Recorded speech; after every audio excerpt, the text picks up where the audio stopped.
Bonjour, bienvenue sur les bords de la Sèvre. Alors je suis très heureuse de vous retrouver pour ce nouvel été consacré au beau en général et à la culture en particulier.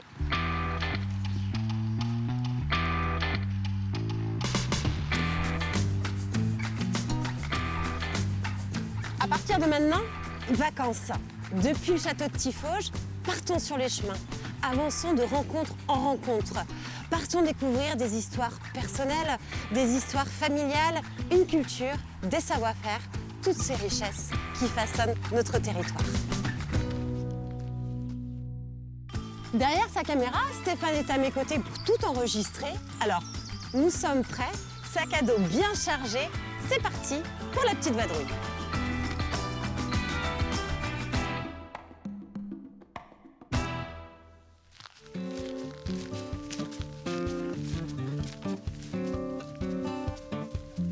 L'objectif de cette émission est de laisser place à la rencontre. Alors pour cela, nous allons emprunter les chemins de randonnée et surtout laisser place à l'aventure.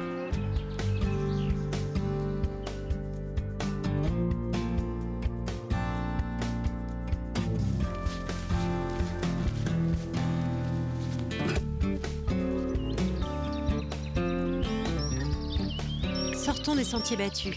Quittons le Gers pour découvrir la ville de Tiffauges. Première grimpette, première suée, courage. Le point de vue se mérite. Bonjour. Bonjour.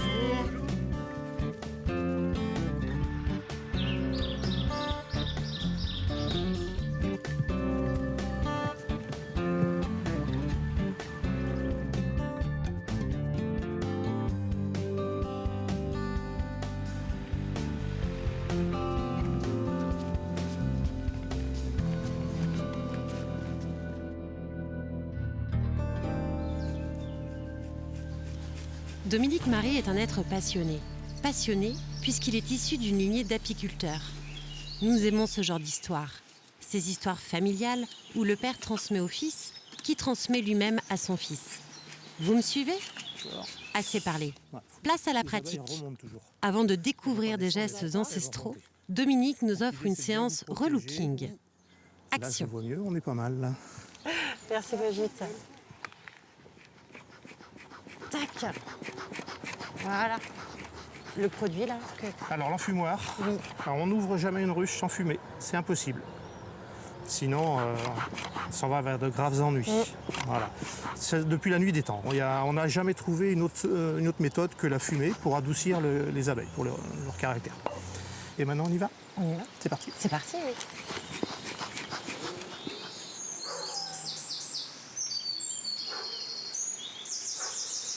Allez, on y va. C'est bon Stéphane pour toi ? Alors, vous allez vous mettre côté gauche, Bien sûr.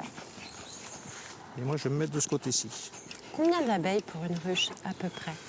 Alors, ça peut aller... Ici, c'est une ruchette, donc on est sur une demi-ruche. Oui. On va dire 10 000 abeilles à peu près. Pour une demi-ruche ? Pour une demi-ruche. Une ruche complète, on peut monter jusqu'à 40-50 000 abeilles.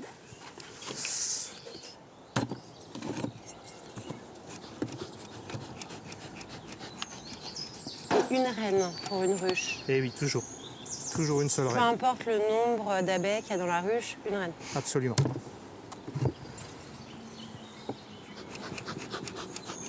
Ah oui, d'accord. Hop, là, je suis dans le mauvais sens. On va ouvrir comme ça. Marion, vous êtes prête ? Oui. Alors, vous allez vous mettre juste ici. Et vous voyez ce que je fais là ? Je parcours à peu près toute la ruche comme ça C'est ce que je vois. pour envoyer un petit peu de fumée, quasiment en continu. Vous voyez que les abeilles sont complètement inoffensives avec nous. Complètement. Oui. Elles ne cherchent pas du tout à nous agresser. Au contraire, elle continue à travailler. Non ? Exactement. Merci. À votre tour. Et vous parcourez tout l'espace. On va commencer à sortir les premiers cadres. Là, on est sur une ruchette, donc on ne recherche pas la production pour l'instant. On est en train de faire de l'élevage là. D'accord. C'est-à-dire que là, on a une colonie qui sera prête.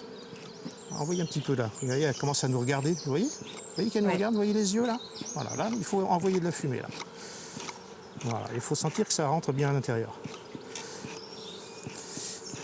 En fait, moi, je me fie au son des abeilles et puis à leur façon de se promener. Un petit peu ici, là. Voilà. Regardez, ça c'est un très beau cadre de couvain. Je continue avec la fumée. Ah ouais, tout petit, mais plutôt à l'intérieur ici. Donc ici, on retrouve toujours le miel qui est rangé en haut. Là, si on pouvait le voir, on a du pollen qui est rangé comme ça. Et puis ici, on a ce qu'on appelle le couvain. C'est-à-dire que là, on a des abeilles qui sont prêtes à naître bientôt là. Tout ce qui est operculé ici, sous chaque cellule, vous avez une abeille en fabrication. La durée de vie d'une abeille. Une abeille, en ce moment, cette saison, 1 mois et demi à peu près. La reine, elle, va vivre 4 à 5 ans. Alors regardez ici, une abeille avec du pollen aux pattes là. Ici là. Ici là. Oui, ça y est, je l'ai. Ouais. Ok, ça y est. Tu la vois, Stéphane? Alors le pollen, hein, pour les abeilles, c'est un apport en protéines. Comme nous, humains, on a besoin de protéines qu'on trouve dans la viande, dans le poisson, enfin dans différents aliments. Eh bien, les abeilles, la source de protéines, c'est le pollen, qu'elles vont chercher sur les étamines des fleurs. Oui, c'est ça. D'accord? Alors que le miel, issu du nectar, est pompé par les abeilles dans le pistil de la fleur au moyen de la langue. Vous voyez, ce sont deux choses bien distinctes, miel et pollen. Hein. Alors ici, on a un mâle, là. Alors, comment les reconnaissez-vous, les mâles? Vous voyez, le mâle, il est plus gros un peu qu'une abeille. Il y en a une centaine environ dans une colonie. Le mâle est issu d'un œuf non fécondé. Il faut savoir que la reine est fécondée une fois dans sa vie, une fois pour toutes. Et donc elle est équipée d'une spermathèque. Chaque œuf qui va être pondu va passer par la spermathèque pour être fécondé. Et du coup, ça va fabriquer des abeilles, ça. Et un œuf qui ne passe pas par la spermathèque deviendra un faux bourdon, donc un mâle. D'accord. Vous avez pris le mâle tout à l'heure à pleine main. Alors le mâle ne pique pas. Il ne pique pas. Déjà. Il n'y a que la femelle Oui, qui pique. oui. D'accord. Alors c'est très étonnant ce que je vais vous dire. Un œuf classique, comme on en a ici partout là, Oui. nourri normalement avec du pollen et du miel, cet œuf va donner naissance à une abeille. Le même œuf, s'il reçoit en nourriture de la gelée royale, c'est pas une abeille qui va naître, c'est une reine.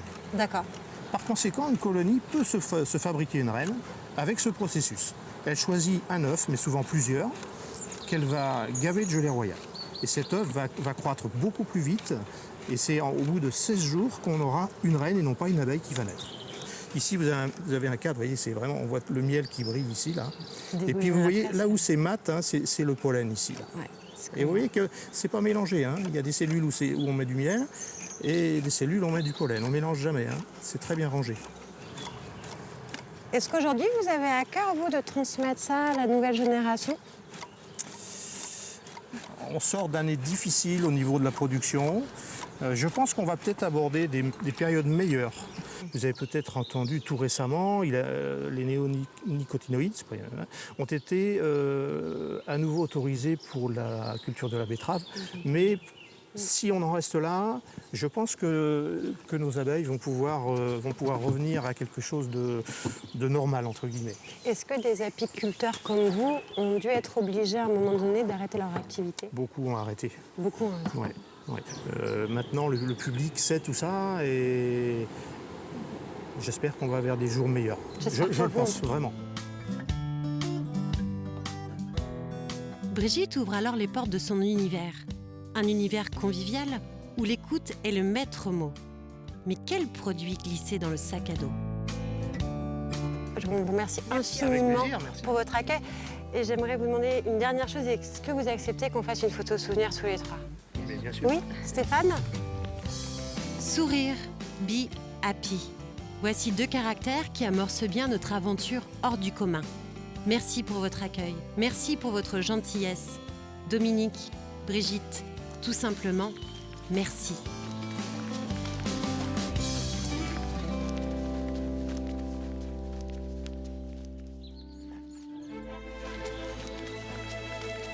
Après avoir quitté Brigitte et Dominique, partons à l'assaut du château de Tiffauges. Pour comprendre le site, longeons la Sèvre. Observons le paysage et écoutons tous les éléments. L'eau, le vent, le chant des oiseaux, l'alchimie parfaite.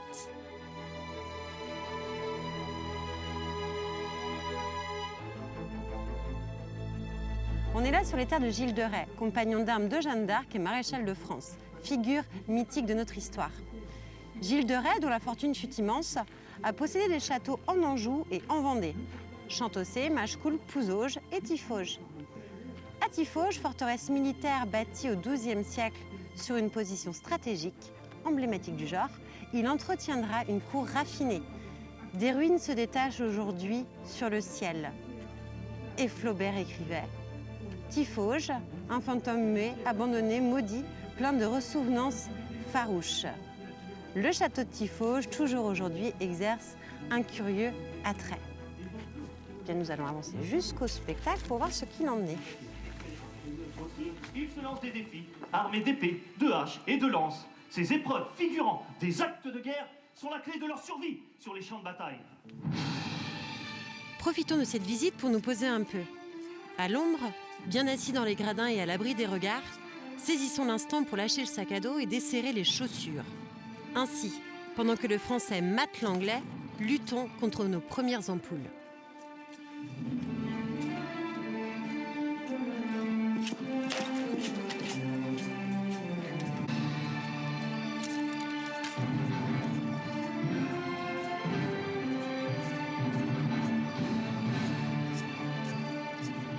Il est temps de repartir, le chemin est encore long.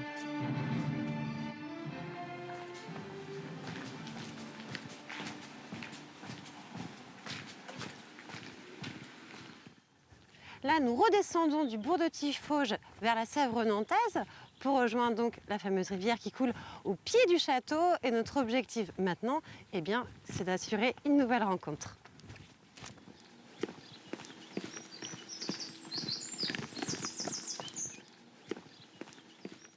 Et c'est vraiment lorsque l'on parcourt toutes les petites ruelles de Tiffauges que l'on s'aperçoit que nous sommes vraiment sur un site de hauteur. Oh, une belle petite chaussée. Eh bien, c'est vrai, quand on se balade sur les bords de la Sèvre, je crois qu'il ne faut pas hésiter à sortir des sentiers battus. Parce que c'est vraiment une rivière qui regorge de multiples richesses d'un côté comme de l'autre, à l'image justement de cette petite chaussée que je découvre juste au pied du château de Tiffauges. C'est en face qu'il faut qu'on aille avec le pique-nique en fait.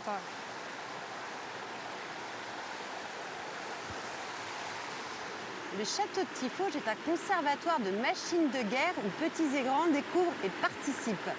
Démonstration de grue médiévale, tir de la bricole, armement et tir de mini-trébuchets. Et c'est pourquoi en fait, on voit toutes ces machines quand on passe à pied devant le château.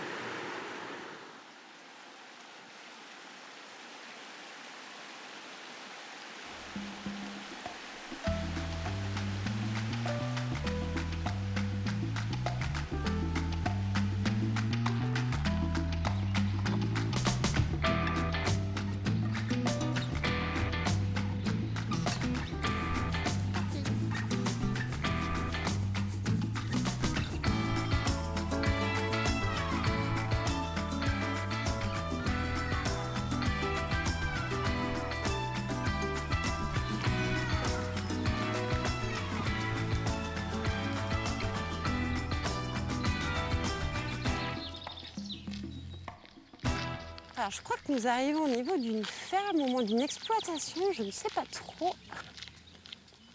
Il y a une voiture, on va essayer de s'approcher.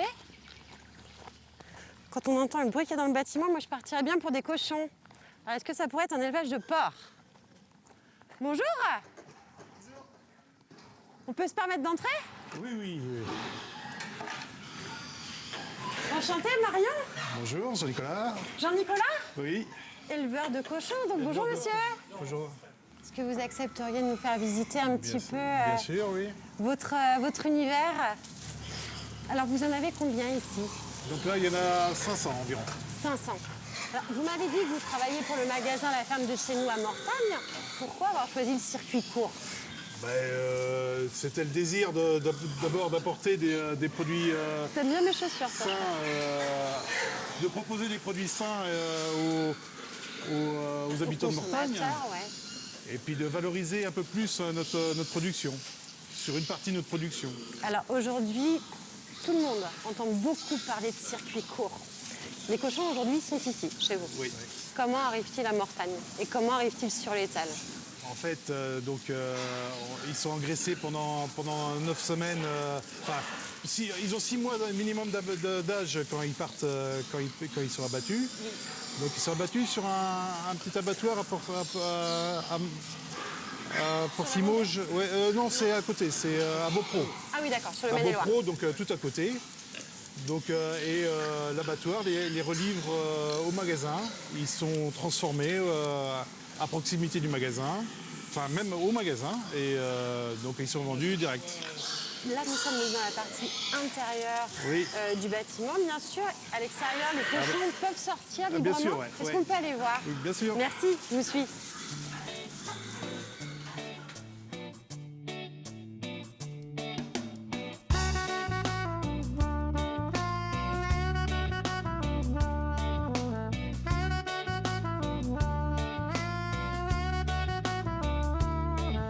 Comment passe-t-on d'une ferme, comme vous avez expliqué, comme vous étiez avant, sous un mode où vous vendiez à une coopérative et puis après on connaît tout le processus, à ce circuit court? Ça représente une petite partie de notre production. C'est une centaine, 150 porcs par an, alors qu'aujourd'hui sur la ferme, on produit 4500 porcs. Donc on continue quand même à fonctionner avec la coopérative. D'accord. On faisait un tout petit peu de colis à la ferme, mais ça prend du temps. Et puis on se disait si on veut développer ça, il n'y a qu'une seule solution, c'est de le faire dans un magasin de producteurs avec d'autres où on peut proposer le plus de produits possible. Je suis plutôt impressionnée quand même de tout l'espace qu'ont ces cochons.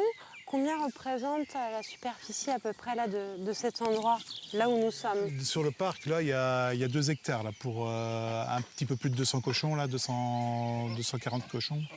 Il y a un petit peu plus de 2 hectares. Il faut un minimum de 83 mètres carrés par porc. C'est le cahier des charges. Oui, donc vous remplissez largement le souhait du cahier des charges. Oui, voilà. Est-ce que vous sentez une différence de comportement dans vos cochons, chez vos cochons, depuis plusieurs mois, depuis qu'ils sont ici, justement? Oui, ils ont repris l'instinct sauvage, ils fouinent partout. Bien sûr, ouais. Ils mangent les racines, je suppose, autour des rochers, autour des arbres. Ils mordillent les pieds aussi. Les pieds ah, aussi, voilà, c'est ça. Le côté sauvage, en tout cas. Et, aïe, ça fait mal, dis donc. Est-ce que c'est, voilà, question personnelle, est-ce que c'est des fermes familiales que vous avez reprises ou c'est une installation Donc, de vous-même? Laurent et moi, on s'est installés à la suite de notre père et de notre oncle. D'accord. Et Alexandre nous a rejoints en 2017. Il a repris l'exploitation de son père et on a fusionné les deux exploitations. Nous, avec Stéphane, on va continuer le chemin et forcément, il va passer par Mortagne. Donc, ce qui serait sympa, c'est qu'on puisse se retrouver au magasin pour voir justement l'arrivée de ces jolies petites bêtes au magasin. Très bien.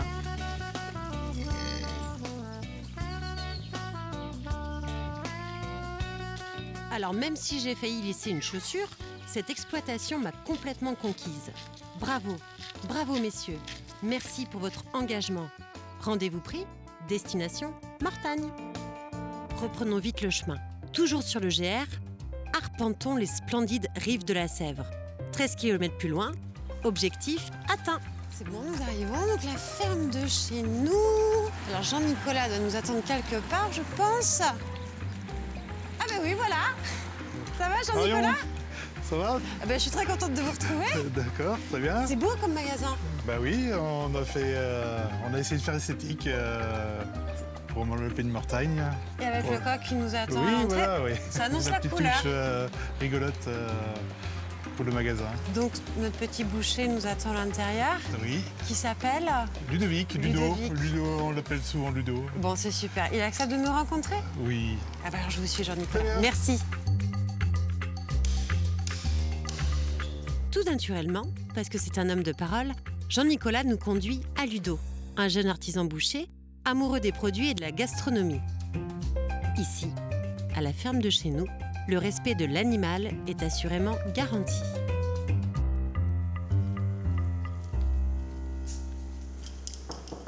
Bonjour. Bonjour.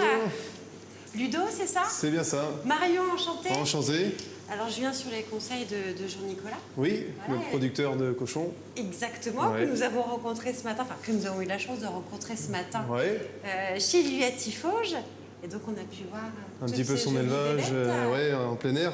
Très bel élevage. Oui, super, ouais. Très bel élevage. Donc, c'est lui, en fait, qui nous a proposé, enfin, en tout cas, soumis l'idée de venir De venir. jusqu'ici, visiter le magasin, D'accord. mais surtout vous rencontrer. Voir un petit peu la préparation. Pour voir justement comment ça se passe, la préparation donc de la viande qu'on a pu voir ce matin, enfin des animaux qu'on a Ouais. pu voir ce matin. Et tout votre travail de boucher charcutier. Donc, Ouais. Donc nous, ici, tout est fait maison. Comme on n'achète rien à côté, on prépare tout de A à Z. On fait aussi la charcuterie. Donc là, ce matin, on était sur la cuisson des pâtés, des rayettes. Et puis là, la préparation pour le rayon. Donc un petit peu de saucisses, des côtes de porc. Enfin, vraiment toute une gamme. J'imagine que vous adaptez aux saisons aussi, certainement. Oui, voilà, tout à fait, ouais. Là, on a des brochettes, quelques saucisses, une petite viande marinée. On fait aussi des produits plus originaux, là, comme les kebabs. Oui, vous vous adaptez aux nouvelles tendances. Voilà, c'est ça. aux nouvelles normes On culinaires. essaie de se moderniser aussi, ce qui est important dans notre métier. Alors, quelle partie du porc vous choisissez pour faire le kebab? Alors là, par exemple, c'est de l'échine et puis du jambon. D'accord. Donc on coupe en tranches fines et puis après, on a une marinade spécifique pour ça et puis avec le petit pic. Et pour les brochettes? Pour les brochettes, c'est aussi du jambon. C'est une partie supérieure, donc la noix, qui est vraiment sur le dessus du jambon. Oui. Et aussi du filet mignon. Donc là, le morceau qui est ici, Oui, donc là, vous tapez qui est une sur- pièce noble. Ouais, voilà, sur la viande de porc, c'est plutôt des produits nobles.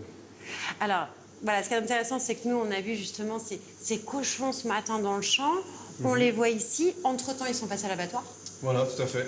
Ouais. Ils arrivent ici et après, ils partent, enfin, vous les transformez, Oui. vous les préparez, ils sont vendus. Et Directement, direct ouais, au pas consommateur. d'intermédiaire, quoi. Donc là, on les découpe la journée. Après, on envoie pour la charcuterie à Yann, notre charcutier, Oui. qui nous prépare tout ça. Et puis c'est vrai que c'est très rapide, quoi. Du coup, il n'y a vraiment aucun intermédiaire. Nous, on le met directement dans le rayon pour la vente. Pourquoi avoir choisi de travailler ici? Mais nous, ce qui était vachement intéressant, c'était de revenir un petit peu aux origines du métier. Donc, travail de boucher avec l'éleveur en direct et puis d'avoir ce lien aussi, cette relation humaine en fait avec le producteur. Pouvoir visiter l'élevage et puis savoir un petit peu l'alimentation, toutes ces choses-là. Et c'est vachement intéressant pour nous, ouais. Quelle viande vous préférez-vous travailler? Le porc, le bœuf? De tout, pas de préférence. Pas de préférence. C'est l'avantage de notre métier, c'est que c'est très varié, donc c'est hyper intéressant pour nous. Il n'y a pas beaucoup de lassitude en fait. Et donc là, on s'adapte aussi aux saisons, donc ça change aussi beaucoup dans l'année. Et c'est l'avantage, quoi. Alors Ludovic, moi je ne vais surtout pas vous empêcher de travailler, au contraire. Pas de souci, J'aimerais je vous en prie. vous Oui. voir faire. Très bien. Donc là, je suis sur la préparation de brochettes pour le rayon de demain. Et puis on va aussi ficeler un petit rôti pour que vous puissiez voir un petit peu le ficelage. Et est-ce que vous appréciez, vous, ce contact direct avec le client, toute cette relation? Ouais. Ouais. Et puis c'est des magasins où la relation avec le client elle est plus proche aussi parce que ils ont moins d'hésitation à nous poser des questions sur l'élevage et puis on peut aussi leur répondre du coup comme on visite aussi les élevages de nos producteurs. Bien sûr. Et pour nous c'est vachement intéressant. C'est un côté très familial, très proche du client. Est-ce que vous pouvez aller choisir des bêtes On avant va. leur abattage? Ouais, alors ça nous arrive d'aller chez notre producteur. Par exemple, l'autre jour on était chez Mathieu qui élève du bœuf. D'accord. Et donc lui, il nous montre plusieurs bêtes qu'il estime finies, prêtes à vendre. Et après, nous, on choisit celle qu'on estime aussi, pareil, le mieux, la plus conformée, et puis qui va être qui va donner le plus bel aspect en rayon, quoi. Oui, c'est ça. Ouais. Et donc ça, c'est vachement intéressant aussi, ouais. C'est quelque chose qu'on peut pas faire partout, et nous, on a la chance de pouvoir faire ça. Alors moi j'ai une question un peu plus personnelle parce que vous êtes tout jeune, voilà. Oui. Pourquoi avoir choisi ce métier de boucher charcutier? Alors moi, c'est venu au collège, je savais pas du tout ce que je voulais faire. Oui. Et donc, j'aimais bien la viande, la nourriture, la bonne nourriture. Et j'ai fait un stage découverte en boucherie. Et j'ai tout de suite accroché avec le métier. Et je pense que si... Pas le déclic, le déclic. Ouais, en fait, c'est ça, c'est tout bête. Ça vient juste d'un essai. Et puis, on se rend tout de suite compte de ce qu'on veut faire. Et puis après, mon apprentissage s'est très bien passé aussi. Donc, Ça m'a permis de vraiment être à fond dedans, quoi, et de ne pas lâcher. Oui. Ouais. Moi, je suis épatée de la vitesse à laquelle vous travaillez quand même. C'est vrai. C'est incroyable. Ah, c'est un coup de main à prendre. Après, c'est pas... Il y a bien des gestes que vous préférez faire. J'aurais du mal vraiment à dire s'il y a quelque chose que je préfère le plus. Je trouve que la vente est très importante, le contact avec le client. Oui, ça vous aimait? Ouais, beaucoup, ouais. Parce qu'au final, c'est là où on vend notre produit. Ça nous permet aussi de connaître les gens, vraiment de les conseiller. Et puis après, quand on a leur retour, c'est encore plus plaisant, quoi. Bien sûr. Je peux me permettre? Allez-y. Alors, une fois que vous achetez ça, comment vous le faites cuire? Moi, je suis Alors curieuse. ça, c'est une cuisson au four. Oui. Donc on conseille, nous, 1 heure à 180 degrés. En le laissant comme ça? Ouais, en le laissant comme ça. On tourne pas? On le laisse vraiment au four, ouais. Et puis c'est un bois un peu comme les brochettes, donc c'est un bois qui va pas brûler, quoi. Oui, oui, oui. Ouais. Mais c'est un produit qui plaît vachement. Mais je pense que c'est un produit qui va bien marcher. C'est original, c'est vrai que les gens sont pas habitués. Alors, vous faites les tests entre vous avant, avec vos collègues bouchers? Vous faites goûter aux responsables du magasin? Donc nous, ce qu'on fait quand on veut lancer un produit, on fait une cuisson ici pour essayer avec même nos collègues qui font la mise en rayon et le service. Comme ça, on a un avis aussi extérieur du métier. Et puis on fait aussi goûter à nos producteurs concernés. Par exemple, là, les kebabs, c'est du porc, donc on a fait goûter aux producteurs à Jean-Nicolas et à Philippe.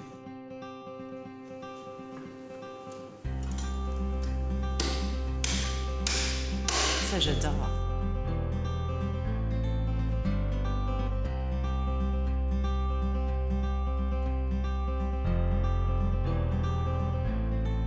Un grand merci. Ben, merci à vous. Et oui. puis à bientôt pour les tripes. Ouais, pas de souci. À bientôt. Bel été. Merci à vous aussi. revoir. Au revoir. Et voici Saint-Laurent. Au pied de cette majestueuse basilique, je repense toujours à Ludo. Il m'a touché, ce Ludo.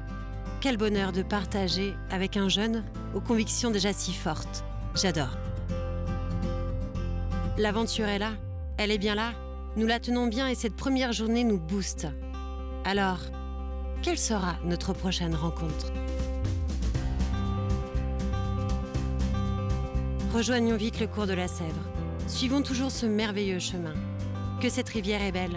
Elle est fascinante, discrète, pleine de secrets et pleine de mystères. La Sèvre semblerait presque devenir notre guide. Et si nous lui faisions confiance? Que nous réserve alors le prochain méandre?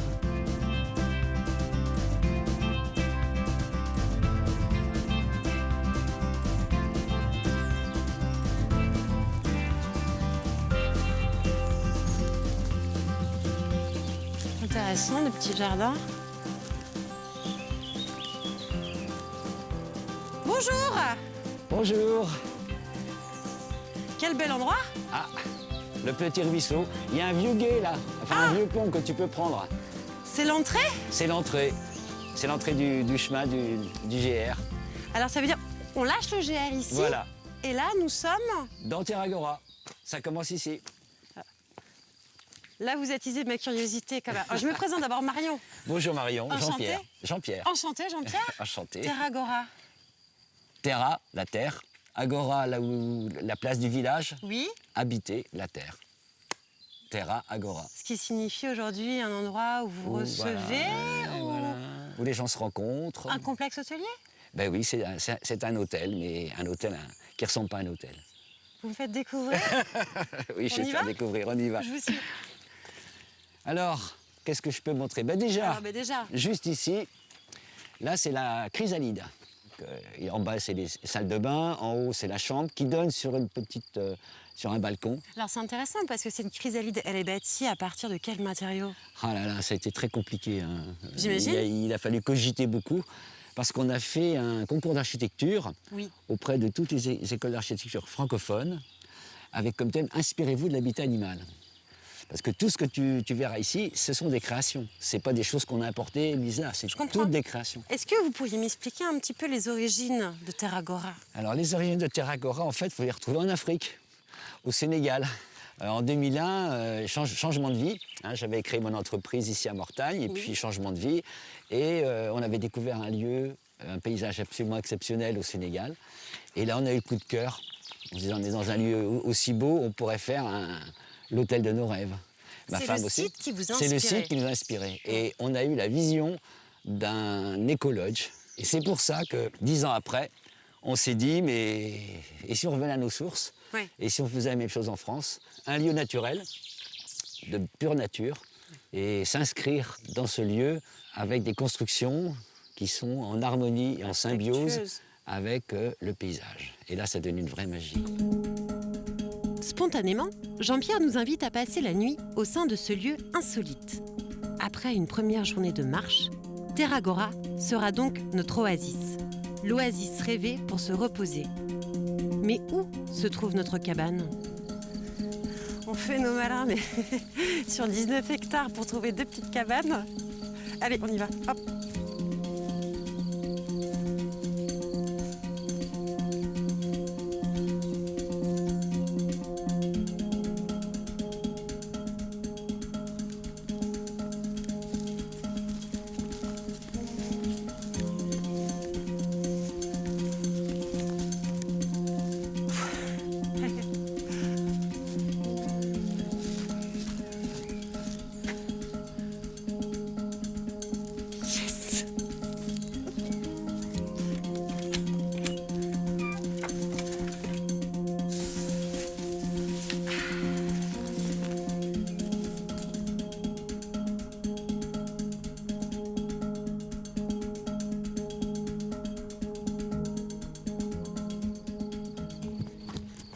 Marion, t'as trouvé ta chambre bien installée? C'est formidable. C'est formidable. Déjà, rien que de pouvoir retirer les chaussures, tu vois, c'est du grand luxe. Après cette grande journée de rando, bon, on va se poser maintenant, c'est le moment de détente. Avec plaisir. Allez, Ton je prénom t'emmène. d'abord? Comment? Ton prénom d'abord? Sébastien. Enchanté, Enchanté Sébastien. Marion. Je t'amène dans un petit coin nature. Avec plaisir. Je te suis. Allez, on va remonter un peu, redescendre un peu. Je vais te montrer un spot un peu privilégié où pas grand monde ne vient. Alors, je te suis. Quelle est la clientèle ici? La clientèle ici, bah, écoute, on a démarré vraiment sur le profil hôtellerie assez classique. Oui. Donc on a été vraiment porté par le Puy du Fou. Oui. Clairement, Ok. par le tourisme du Puy du Fou. Et depuis 2 ans, entre la situation sanitaire, le besoin de voyager, mais de rester plus près de chez soi, etc., on a vraiment amorcé le virage d'une clientèle locale qui vient se ressourcer. Plutôt qu'une clientèle lointaine qui vient en activité et qui arrive rincée le soir. Et voilà, ça change pas mal la relation parce que du coup, on a beaucoup plus le temps d'échanger, Bien sûr. de rentrer dans une relation et de créer voilà, une envie de revenir, une envie de partager. Et puis au fur et à mesure, quand on se connaît un peu mieux, ça fait un peu tomber les masques aussi. Et Bien sûr. Ça te plaît, toi, Et ça Sébastien, fait- cette relation client, Ah oui, oui, justement, bien ces sûr, liens ouais. que vous réussissez à nouer avec votre Exactement. clientèle. l'idée étant de se sentir un peu comme à la maison. On est quand même là en pleine vallée de Poupée. Mhm. Demain matin, c'est super chouette de faire une balade très tôt avec un connaisseur de cette vallée. Est-ce que tu pourrais nous conseiller quelqu'un? Ah, je connais quelqu'un qui est pas mal, ouais, qui connaît bien les animaux, les plantes, qui connaît tous les petits recoins de toute la Vendée. Ouais. Et tu crois que ce serait possible qu'il Ah, vienne bon, on nous va chercher l'appeler, ici oui, demain on matin? va appeler Laurent pour voir s'il est dispo. Ouais, Merci, on y va? allez. Merci. Même dans nos souhaits les plus profonds, on ne pouvait pas rêver meilleure soirée. Certes, le lieu est ressourçant, mais l'énergie vient avant tout des rencontres humaines. Ces échanges qui arrivent du plus profond de nous-mêmes. On a protégé aussi. Et donc Mais Marion, sinon, ce soir, on a l'inertie est invité formidable. quelques gens du coin. C'est-à-dire Tu connais le festival des poupées? à midi, quand Bien dehors, sûr, ça monte à 35, une partie de 37, l'équipe tu des vois, bénévoles il y a qui des va un pics. peu te raconter Tu l'histoire rentres et chez toi, les t'as souvenirs de ce 6-7 degrés festival. de moins. quoi. C'est un chouette Voilà. moment qui Et peut le être soir, organisé bref. en tout cas. Bonjour. Bonjour. Vous permettez que je m'assoie? Bien sûr, volontiers. Donc effectivement, on est en plein cœur de la vallée de Poupée. Ça aurait été dommage quand même qu'on ne parle pas du festival. Vous êtes bénévole pour le festival? On peut se tutoyer. On peut se tutoyer. Ah, C'est ce que oui, je vais bah oui. proposer, c'est Ouais. le plus simple. Luc, ton rôle donc, au festival. Mon rôle, je suis bénévole depuis à peu près 25 ans, un peu plus de 25 ans. Et j'apporte une humble participation au festival sur la partie espace partenaire et la partie régie technique. Donc là, on est 4, mais parmi 850 bénévoles, il faut le dire quand même, parce qu'on n'est que des échantillons C'est énorme. ici, C'est dans énorme, les 850. différents services. Et moi, je suis plus un petit peu comme Luc à la régie, l'accueil des équipes techniques qui arrivent dans le site. Et puis, on essaye d'organiser au mieux la journée, faire les changements de plateau. Donc, on a une équipe de bénévoles avec nous. Et puis, autrement, le reste de l'année, c'est plus le travail sur la programmation. On est une équipe dans le festival, on est une douzaine, je pense, dans l'équipe de programmation, un petit peu à proposer des choses, et puis après, c'est validé par le conseil d'administration, souvent. Justement, pourquoi être entré dans le festival de poupées?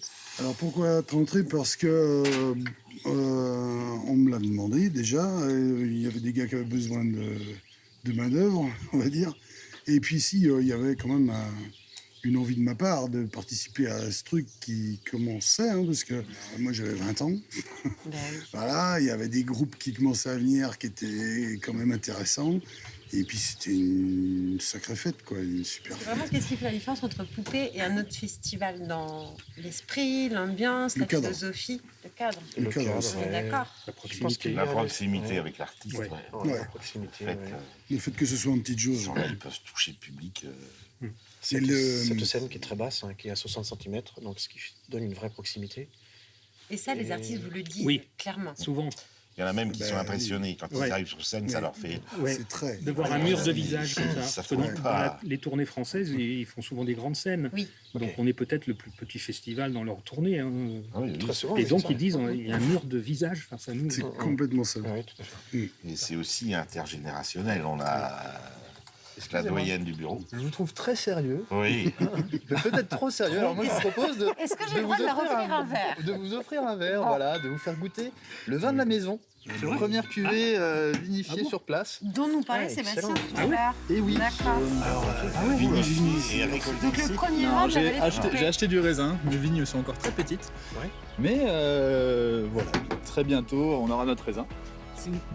Bah moi je dirais, j'ai eu la chance d'accueillir 2 fois avec toutes les équipes, mais c'est privilégié, mais de voir John Baez, ce que je disais tout à l'heure. John Baez et Bob Dylan, pour moi c'est vraiment quelque chose de fabuleux. C'est des gens qui ont animé la manifestation lors du discours de Martin Luther King, et ce sont 2 voix qui ont résonné dans la vallée de Poupées quand même. Bien sûr. Donc je me dis, quelque part, c'est fabuleux quand même. Oui. On a fêté son anniversaire. L'anniversaire de Pierre Perret, c'était un truc de fou. Il a fêté son anniversaire à Poupées. Sur scène, Et il est revenu après, donc il y a 2-3 ans, et où on l'a fait rencontrer les migrants, en fin de compte, qui sont accueillis par Ami Malvent sur Saint-Malo-du-Bois, Saint-Laurent, 13 vents et Malièvre.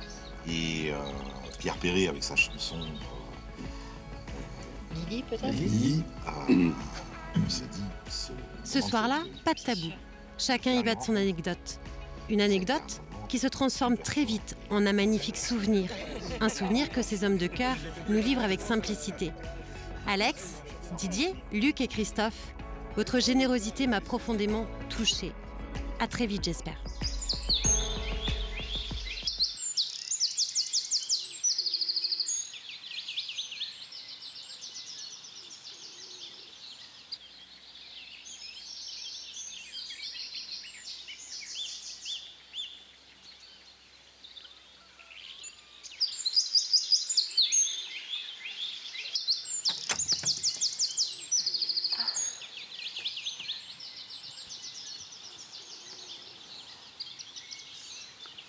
Je crois que c'est une belle journée qui s'annonce.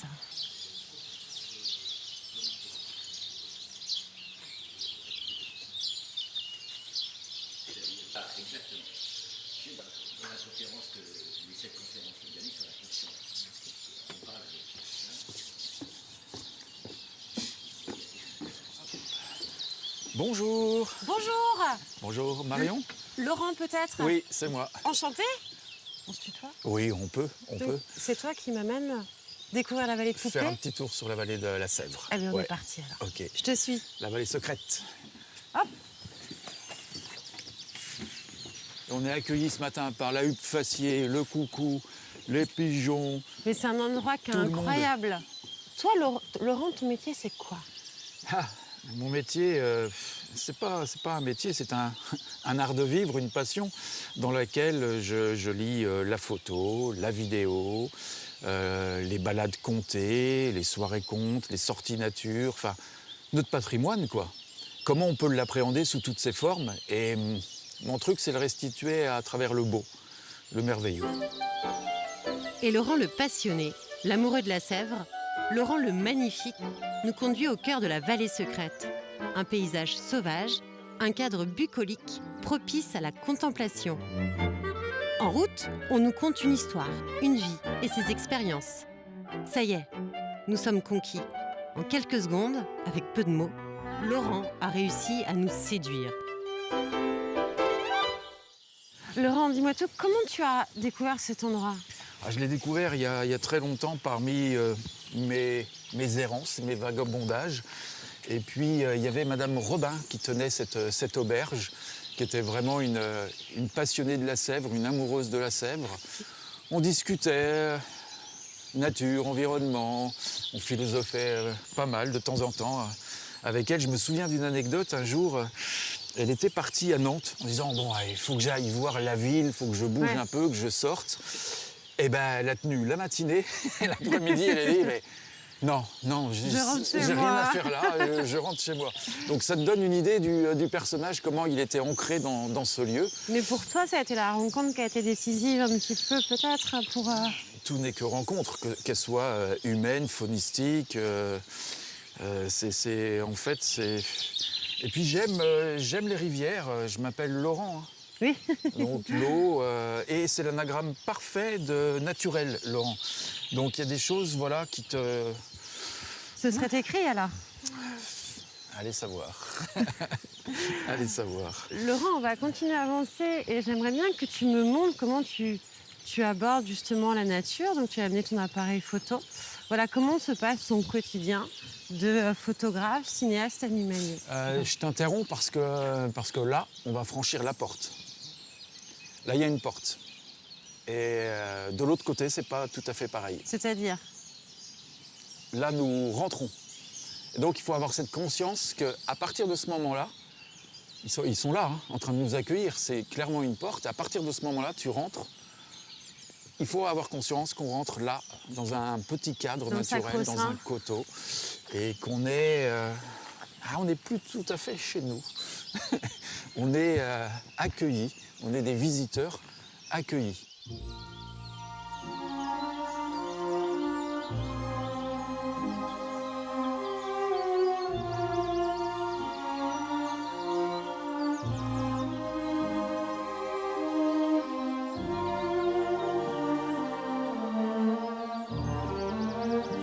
On a les agrillons, les graminées, la brume, le merle qui vient de s'envoler dedans. On a un film là. Le film, il est en train de se dérouler, juste là. Et il n'y a pas vraiment besoin d'autre chose. Hein.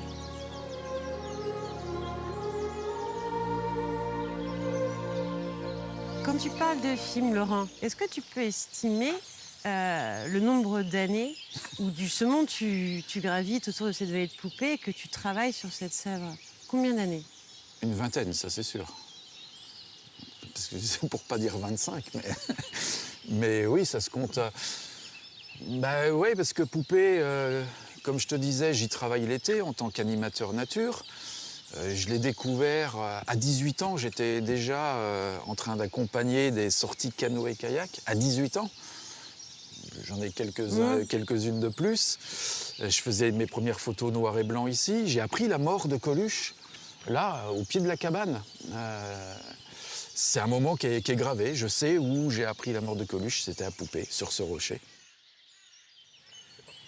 Est-ce que tu peux me dire, Laurent, pourquoi la Sèvre? Pourquoi pas la Vendée? Le lait? Pourquoi la Sèvre? Ah oui, ça c'est... une fois de plus, je ne saurais pas dire. Je suis en train effectivement de découvrir les autres petites rivières. Elles n'ont pas le caractère de la Sèvre, qui a quelque chose de mystérieux. Elle est... quand tu es sur les bords de Sèvre, à Malièvre, à Mortagne, à Saint-Laurent, à Tiffauges, tu vois, le Corse qui sommeille en moi pourrait s'y retrouver par rapport aux coteaux granitiques. Oui, bien sûr. Et quelquefois, j'ai vraiment eu le sentiment de me retrouver en Corse à travers le visuel et les odeurs. Et je me disais, ouais, bon, ok, la Corse doit vraiment terriblement me manquer pour que j'en arrive là. Eh bien non. Ardouin du Mazet, fin du 19e. C'est l'inventeur du guide Michelin. Ouais. Il parcourt toute la France et à chaque fois, il fait un petit guide. Et quand il arrive à Mortagne, il descend dans la vallée, dans la riante vallée de la Sèvre. Et il se retrouve dans les coteaux et il a cette phrase incroyable, il dit « ça n'est pas sans me rappeler la Corse ». Et là, je me dis, mais c'est dingue, 2 siècles, 1 siècle et demi avant moi, quelqu'un a fait cette même remarque. On est dans un décor qui peut être n'importe où, quoi.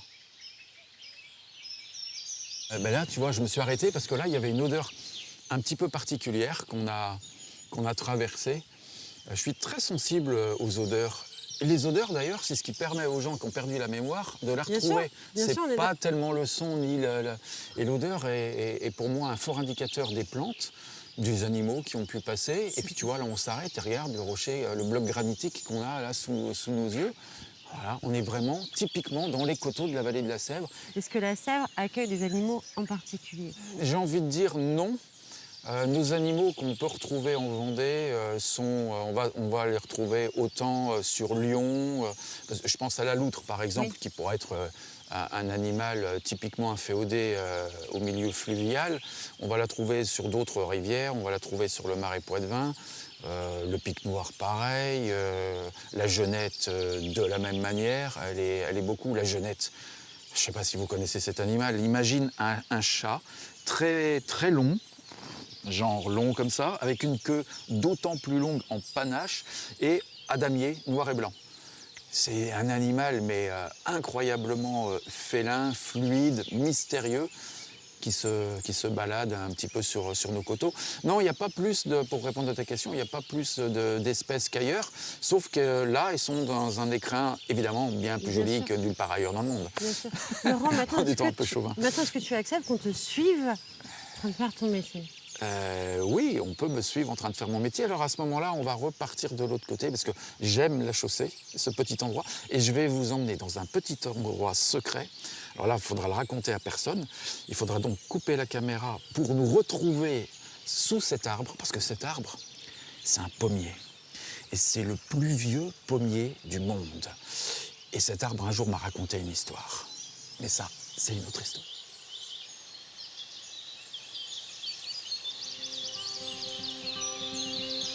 Et tranquillement, Laurent nous entraîne dans sa course folle. Nos pas dans les siens, nous sommes en confiance totale. Écouter les oiseaux, pratiquer les gailles pour se rafraîchir, Laurent nous confie sa passion pour cette rivière. Fidèle et généreux, notre amoureux est intarissable, inépuisable lorsqu'il s'agit de sa belle. Une année, 4 saisons, des mois et des semaines, à chaque instant, Laurent l'écoute et la sublime par ses mots et ses gestes. Dis-moi, Laurent, où se situe ce fameux pommier? Tu sais, celui qui fait rêver. Donc c'est celui-ci? Et voilà, c'est Monsieur l'Arbre. Un grand monsieur qui est là depuis l'origine de la Terre. Il est impressionnant quand même. C'est le pommier d'Adam et Ève. Incroyable, hein? Est-ce que tu peux nous en dire davantage, Laurent? Parce que non, mais il est quand même curieux, cet arbre. Il est très curieux. C'est l'arbre au fait. C'est l'arbre à tout ce que tu peux imaginer. C'est un arbre qui propose de s'asseoir, de faire la sieste, de s'allonger dans un... Regarde ça, c'est dans un petit écrin de verdure, avec toujours tous ces chants d'oiseaux tout autour. Le bruit de l'eau aussi, qui est très important. Et le bruit de l'eau. Alors ça, c'est aussi un très très bel exemple d'un biotope que j'ai envie de dire naturel. Là, sur 10 mètres carrés, on est presque dans une forêt primaire, dans une forêt amazonienne. C'est-à-dire que le soleil ne passe pas. Mais alors non. Que font les plantes? Et on le sent d'ailleurs. Et on le sent. On le sent. On le sent, c'est humide. C'est humide, c'est frais. C'est frais. Il n'y a pas beaucoup de lumière. Donc toutes les plantes sont obligées de monter beaucoup plus haut. Et en fait, on est dans un petit écosystème parfait. Arbres moussus, taux d'humidité parfait. Les plantes sont obligées de grimper. Regarde, cette fougère, elle n'est même pas arrivée à son terme, qu'elle fait 2,10 m, 2,20 m. Elle est belle. Tout est là. C'est un arbre qui propose une pause, une inspiration. C'est un nettoyeur d'esprit. On est ailleurs parce que c'est aussi des formes qu'on n'a pas l'habitude de voir. Alors, il est très torturé. ce qui est en fait la partie visible de ce qui se passe dessous. A priori, à cet endroit-là, il y a quelque chose, il y a un champ énergétique visiblement très puissant qui l'a transformé, tordu. Regarde cette branche.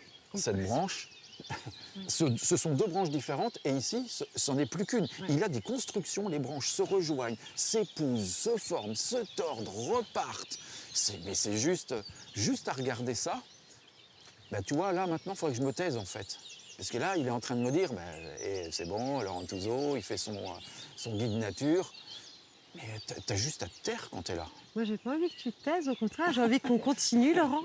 Et que tu me parles de tous les projets que tu as autour de la Sèvre, justement. Et il y a même du gui en haut de ce pommier. En fait, on ne cesse de le découvrir. Plus on le regarde, plus on découvre, plus on apprend. Plus on apprend, plus on sait qu'on ne sait pas grand-chose. Non mais Laurent, allô? Mais Laurent, je te parle.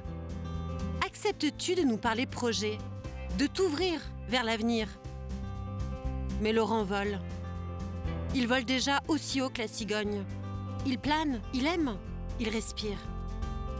Aussi sensible que l'éphémère, Laurent avance doucement, mais sûrement. Il est habité par la Sèvre. Son oxygène. Mais quel privilège d'être ici. Quel bonheur de vivre l'instant. Go Stéphane. On ne le lâche plus. Pourquoi tu m'amènes ici? Parce que c'est là que j'ai vécu ma première fois avec les éphémères. Les éphémères? Les éphémères. Viens voir par là.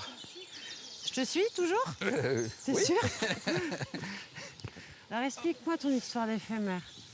Parce qu'on est quand même à quelques pas de la scène de poupée. Ah bah oui, là, on est à 50 mètres de la scène de poupée. Alors cette année-là, j'étais installé avec mon camion, mes ânes. À cette époque, mes ânes étaient au milieu de l'enclos. Et puis un soir, je viens leur donner à boire. Donc je puise l'eau là où on est.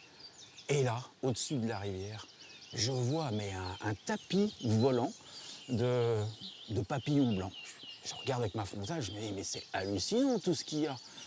Je ramène mon camion, plein phare, et là, imagine tout ce que tu vois là, avec un tapis comme ça, d'éphémères. Et là, je découvre les éphémères pour la première fois. J'en avais entendu parler, mais ils se reproduisent une fois par an. C'est un moment très précis de l'année. Ça dure une quinzaine de jours. L'émergence maximum va durer 5-6 jours, et ça dure 20 minutes. Donc tu peux être assis là, en train de boire une bière. Si tu ne regardes pas ce qui se passe, tu n'en verras pas un seul. Alors qu'à côté de toi se joue... Un des plus beaux spectacles. Un des plus beaux spectacles. Imagine, c'est des milliards d'éphémères qui sortent de la rivière. Après 3 ans passés sous l'eau, ils sortent. Ils se métamorphosent en l'espace de 2 secondes. Ils sortent de leur exuvie pour s'envoler, s'envoyer en l'air, au sens vraiment propre, se reproduire, tomber, pondre et mourir. Et une demi-heure, tu passes après, l'eau a tout nettoyé et il n'y a plus de traces. Il y a les Rita Mitsuko qui sont à fond, à 50 mètres. Là, moi, je suis tout seul avec ma frontale et là, je me dis, waouh! Et je ne les ai pas lâchés pendant 5 ans.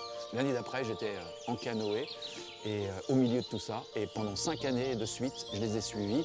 Et si vous voulez voir tout ça, c'est dans Exuvie, qui va démarrer en juillet sur les bords de Sèvres. Qu'est-ce que Exuvie?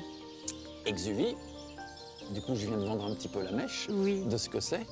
Pour résumer, imagine une scène, un grand écran sur lequel sont projetées des séquences animalières, accompagnées par Dominique Fauchard, qui accompagne tout ça au piano. En live? En live. Et moi, je viens conter, raconter, anecdoter ce parcours. Nous offrir ton histoire, en fait. Non, oui, alors à travers mon histoire, mais nous offrir... Nous conter la Sèvre. Notre histoire commune. C'est notre histoire commune. Notre patrimoine. C'est ça, c'est bien de ça dont il s'agit, c'est notre patrimoine qu'on a là, sous les yeux. Des miracles peuvent opérer, mais pour pouvoir voyager en conscience, si tu ne connais pas ton environnement, qu'est-ce que tu vas découvrir ailleurs, qu'est-ce que tu vas apprendre? Tout commence à la porte de chez soi, je trouve. La Covid nous l'a ramené, nous l'a rappelé d'une manière extraordinaire. Et toutes ces maladies émergentes sont intrinsèquement liées à la perte de biodiversité.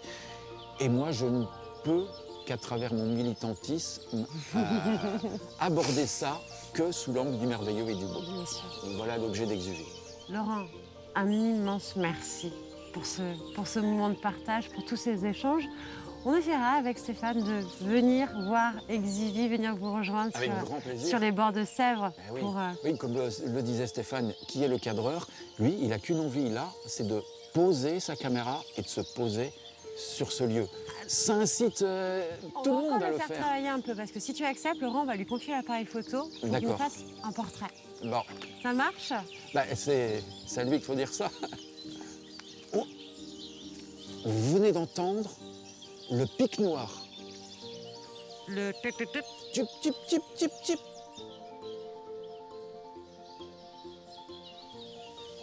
Tiens, Laurent, regarde. Excellent. Le temps de l'apparition. Il est long, le temps de l'apparition. Mais il est long, il est long. C'est bien, ouais. il est important. Ben oui, oui. Merci, je peux la garder? Mais bien sûr, c'est pour toi. Ça sera notre souvenir commun au pied du site des éphémères. Exactement, un lieu hautement symbolique pour toi. Merci Laurent, encore à la rivière. Et même merci si on encore à toi. encore très longtemps ici, est-ce que tu acceptes de nous ramener à Terre Agora? Je vous ramène. On te suit alors. Allez. Merci.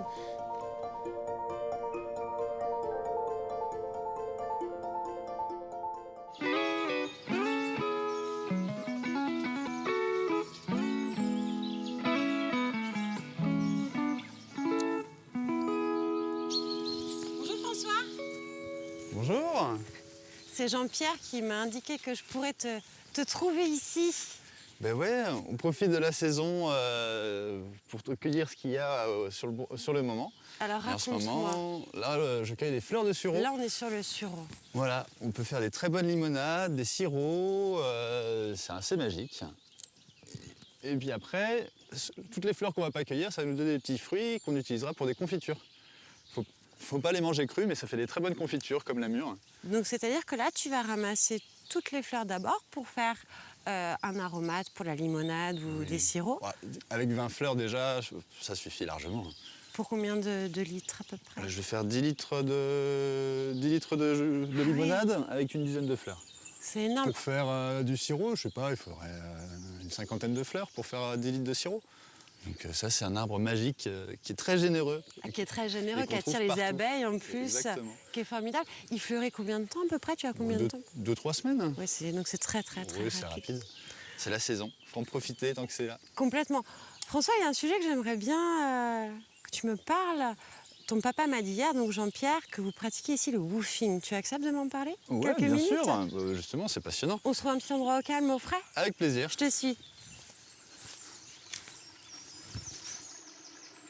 François, ce petit cours d'eau qui traverse tout le site, important, où est sa source? Il se jette... Donc c'est un cours d'eau, donc c'est pas juste un petit ruisseau. Il arrive des étangs du Puy du Fou, il passe par les étangs des Épaisses et il va se jeter dans la Sèvre. Ah oui, donc effectivement, tu as raison de me dire que c'est plus un cours d'eau qu'un petit ruisseau. Mais pourtant, voilà, l'été, il n'empêche qu'il est complètement à sec. Il y a malheureusement beaucoup de pompage dans les étangs par les agriculteurs, le Puy du Fou et la mairie. Mais bon, il faut bien arroser aussi. Oui, donc ça modifie quand même l'été complètement la physionomie du site ici. Bienvenue au camp des Apaches. Alors, parle-nous un petit peu de cet endroit qui est quand même...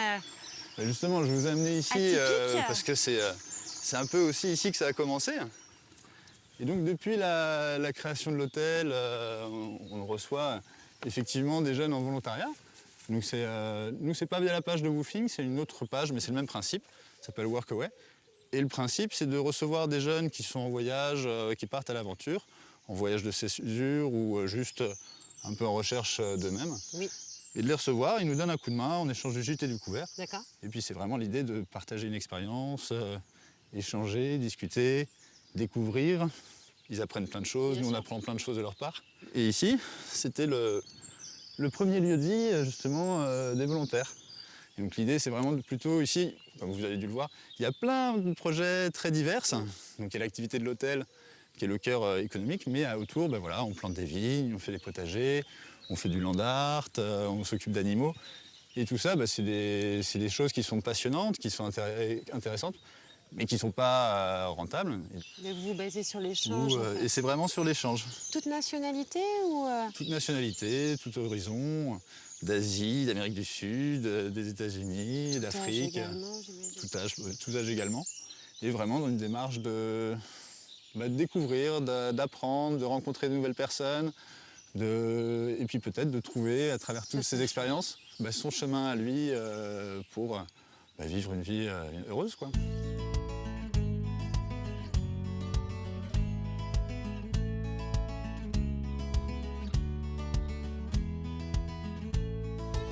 À vos crayons. Pour une limonade au sirop Made in François, choisissez de jolies fleurs issues d'un espace démuni de tout pesticide. Puis de l'eau. Versez des litres et des litres d'eau sur vos fleurs de sureau. Tu en prépares des grosses quantités en saison que tu conserves après sur toute l'année?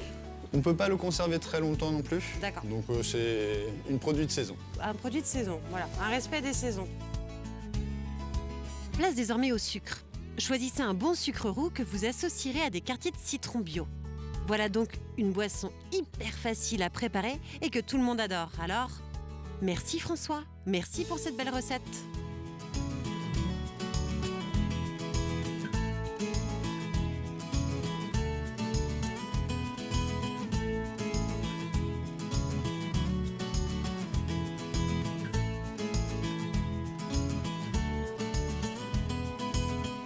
François, il ne reste plus qu'à t'offrir cette photo. Merci te beaucoup. remercier infiniment et remercier toute ta famille pour votre accueil. Et puis nous, on va reprendre le chemin. Vous faites une belle route, belle découverte des prochaines aventures. Merci, à bientôt. Merci, au revoir. Au revoir.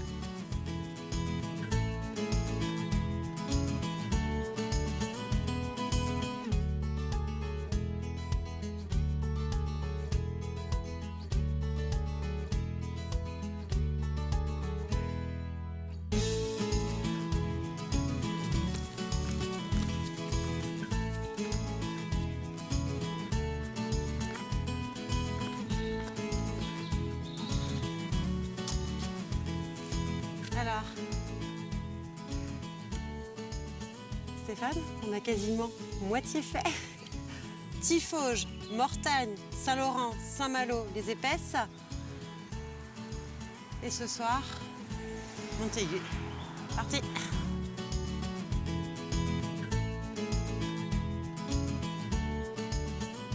Très bien. Plus loin, vous allez le retrouver. Et puis vous ressortirez, vous allez prendre la passerelle, vous ressortirez, et puis vous partez sur les herbiers. Monsieur, il connaît ça. Je suis baliseur. Alors, Ah, c'est vrai? Eh oui, c'est nous qu'on l'a fait. Eh bien, écoutez, félicitations pour votre travail parce que c'est... Et puis après, vous passez, si vous continuez, vous allez jusqu'au pont de Couteny, vous passez après le Puy du Fou, vous passez le train à vapeur. Merci beaucoup. Bonne journée, monsieur.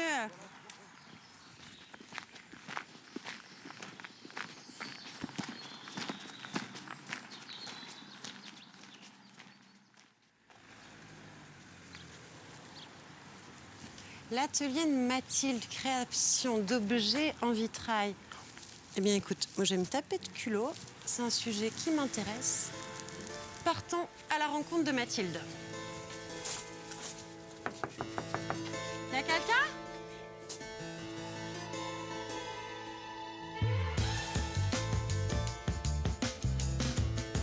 Et voici Mathilde.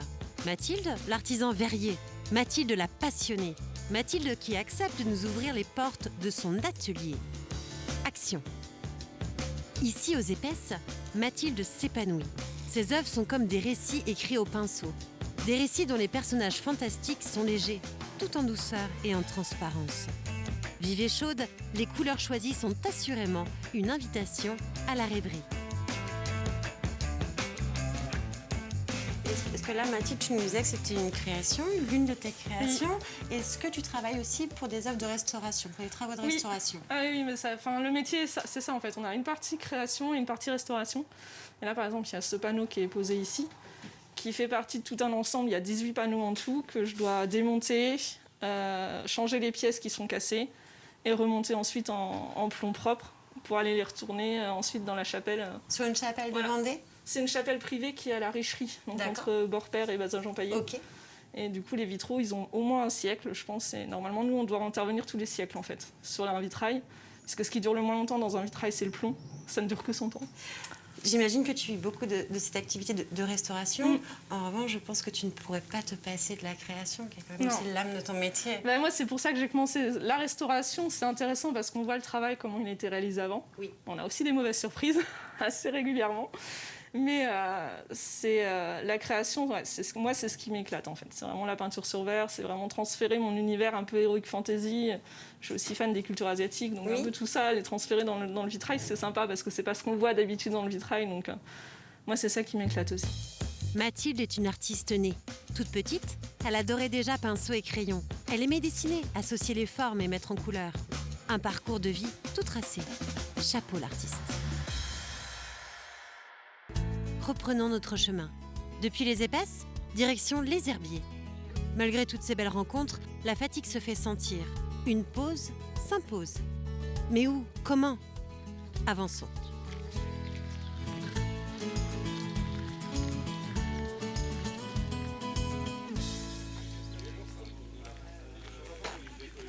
Alors. Bonjour. Bonjour. Gustin, non? Oui, c'est ça, Oui. David du coup. David, de votre vrai prénom? Alors David, on souhaiterait faire des courses pour ce midi. On a été attirés par votre panneau sur le coin de la route. Qu'est-ce que Gustin Producteur? Du coup, Gustin Producteur Fermier, en fait, c'est une ferme qui, tout d'abord, qui produit des brebis, du bœuf, du porc, des poules pondeuses, de la volaille et également de l'agneau. Énormément de choses quand même. Ouais, on est une ferme qui est assez diversifiée. On est 3 associés, puis on a 6 collaborateurs qui travaillent avec nous. D'accord. On est passé d'un système où on était une ferme conventionnelle, traditionnelle, à une ferme en fait où on a fait on s'est converti l'ensemble de l'exploitation en bio et également on s'est lancé dans la transformation et la diversification en fait. Ça se fait là du coup j'ai un labo de transformation laitier.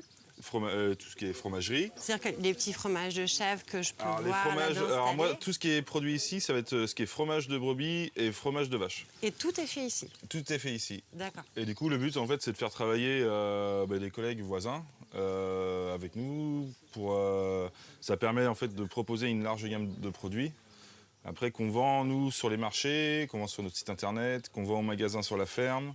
Et également chez des distributeurs type épicerie spécialisée, magasins producteurs. Pourquoi avoir voulu à un moment donné faire évoluer cette ferme qui marchait bien? Moi, l'idée de base, quand je me suis installé il y a 2 ans, en fait, c'était de conserver en fait, la valeur ajoutée des produits.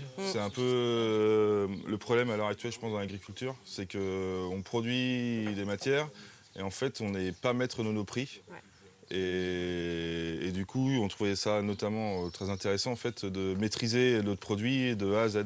Tous les produits que nous vendons, que nous produisons sur la ferme sont issus de l'agriculture biologique, voilà, par conviction. Et en fait, on peut faire bien en produisant un peu moins, parce que c'est une ferme, on a beaucoup d'ateliers, on a 6 ateliers à l'heure actuelle, mais c'est des ateliers qui restent quand même à taille humaine. Est-ce que tu me présentes un peu tous ces produits parce que... Chaleureusement, David nous invite au banquet organisé par l'ensemble de ses collaborateurs. Du maraîcher au brasseur, du coutelier à l'éleveur, cette joyeuse bande s'est réunie pour fêter ensemble l'anniversaire de cette jolie aventure nommée Gustin Producteur. Quel bonheur d'être présent. Pour tout vous dire, on s'est vraiment senti ici en famille. Une famille au cœur énorme qui reçoit en toute simplicité, sans chichi ni blabla. Regardez et admirez toutes ces belles choses. Perso, je me suis régalée avec ces petits fromages de chèvre. Et toi, Stéphane, qu'as-tu préféré? La surprise se poursuit. Attirés par la fumée d'une forge ambulante, partons au champ. Mais qui nous attend? Bonjour. Alors, excusez-moi de vous déranger. Fabrice? C'est moi-même. Enchanté, Marion. Enchanté. On se dit-tu? On peut, bien Ça sûr. va? Oui, ça va très bien. Oui. C'est David qui m'envoie. Voilà, il m'a expliqué un petit peu votre rencontre, Oui, le d'accord. pourquoi du comment de ta présence ici aujourd'hui. Donc c'est vrai que moi, ta démarche m'intéresse tout particulièrement. C'est gentil.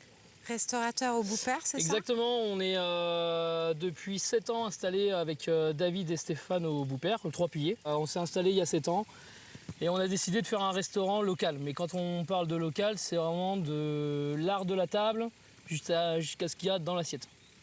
Donc local, de saison et vraiment d'aller démarcher toutes ces petites personnes qui sont à droite à gauche, qui nous font des super produits, voilà, tout en respectant la saisonnalité. Mais quand tu dis de l'art de la table au produit, c'est-à-dire que même l'assiette, le couteau... Mon assiette est de chez Adélaïde, la potière qui est à côté de chez nous, le couteau est de chez Tristan, nos tableaux sont de chez Alexandre, voilà, notre restaurant a été bâti qu'avec des artisans locaux, la carte elle est 100% locale. Et d'un point de vue culinaire, on va revenir quand même sur la gastronomie, qu'est-ce que ça apporte en plus de se servir?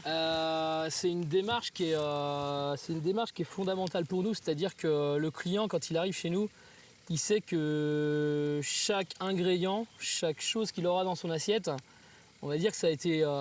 on sert un petit peu de système de validation, c'est-à-dire que nous, on est simplement un relais entre le producteur et notre client. Et quelle reconnaissance pour le producteur! Ouais, voilà, c'est au jour d'aujourd'hui, nous, la reconnaissance, c'est pour le producteur. C'est-à-dire qu'il est mis au centre de l'assiette, son produit est mis là, et nous, on ne veut pas aussi le dénaturer. Et ton client, comment il reçoit ça? Mon client, il est super content. C'est-à-dire que j'ai pratiquement pas de carte. Nous, on appelle ça l'Alba Petra. L'Alba Petra, il faut savoir, c'est le premier nom du Boupère, la pierre blanche. C'est-à-dire que nous, notre menu, c'est une pierre blanche. C'est-à-dire que le matin, on va le créer au fur et à mesure avec ce qu'on a reçu. Des fleurs, des herbes, un poisson, une viande, ce qu'on a reçu vraiment de notre producteur. À table, les amis, il est désormais temps de déguster tous vos produits sublimés par l'équipe de Fabrice. Fabrice, ce chef inspiré par nos racines. Il est excellentissime, ce Fabrice. Betterave cuite en croûte de sel, fenouil rôti au jus d'orange, choux braisés, sans oublier le petit cochon produit par la famille Allaire. Divin, exquis, toutes ces saveurs explosent en bouche. 1, 2, 3, croquez!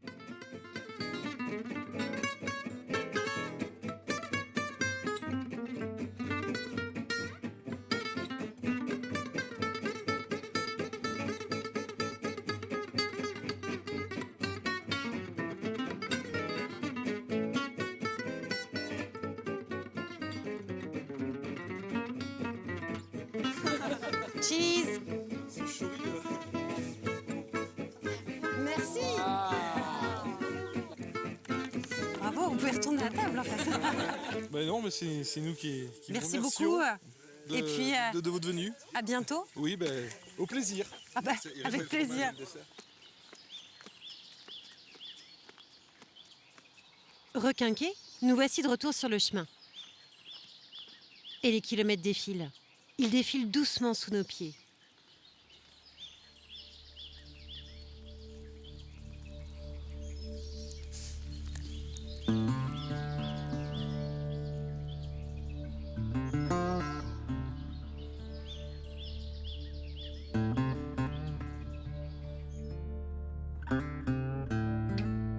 Un moulin? 2 moulins? Une chapelle? Yes! Nous touchons enfin les herbiers. Traversée du mont des Alouettes. Tu es prêt, Stéphane?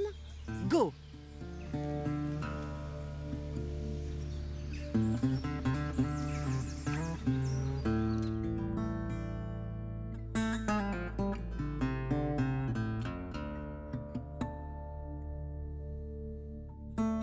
La chaleur est là. Elle devient même pesante. Marcher à l'ombre des arbres, profiter de la fraîcheur d'un étang, c'est décidé. Nous partons vite en forêt.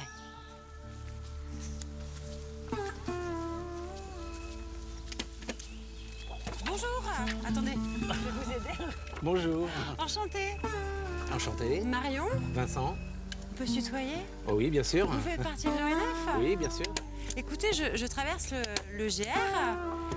J'arrive au Bois Vert et mon guide ne me donne aucune information sur cet endroit. Alors là, nous sommes dans une forêt domaniale qui fait à peu près 99 hectares et qui fait partie de la forêt du Bocage vendéen. D'accord. Qui est composée de quatre petits massifs. La forêt de Gralat, tout au nord du département. La forêt du Détroit, où il y a la source de Lyon. D'accord. La forêt de Sainte-Florence, la Sainte-Florence de Loire. Et puis celle-ci au Bois Vert. Celle des Bois Verts. À la croisée des chemins, le nôtre rencontre celui de Vincent, forestier pour l'ONF. totalement élément. dans mon Mais élément. ça, Je suis accompli. Bon, j'ai toujours été en forêt. J'ai beaucoup voyagé, mais franchement, je ne pourrais pas faire autre chose que forestier. Puis ce qu'il y a de très intéressant, c'est que tu racontes que ton papa était forestier. Toi, aujourd'hui, tu travailles dans le métier, donc ça fait comme une filiation, finalement, d'une génération à une autre. Tout à fait. Et ça, c'est quelque chose de beau. Oui, puis en fait, même si la forêt pourrait être... en fait, entre guillemets, rengaine. En fait, non, c'est jamais. Déjà, il y a les saisons qui changent. Il y a toujours quelque chose de nouveau. Bien sûr. Voilà, on va avoir une catastrophe, une tempête. On va avoir, je sais pas, un incendie. On va avoir une manifestation extraordinaire qui va se produire, qui va marquer la forêt et dont on se souviendra. C'est plein de choses comme ça, des rencontres comme celle avec toi aujourd'hui. Bien sûr, mais voilà, c'est ça. Ah, c'est que c'est un vrai en plus. Ah, mais c'est un vrai. Comme ça, on va pouvoir te laisser la photo. Ah.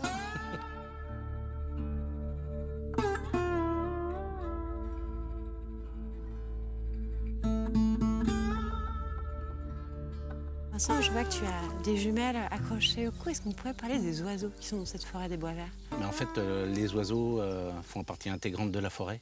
On va faire très attention au maintien de la diversité des espèces qui se trouvent dans nos parcelles.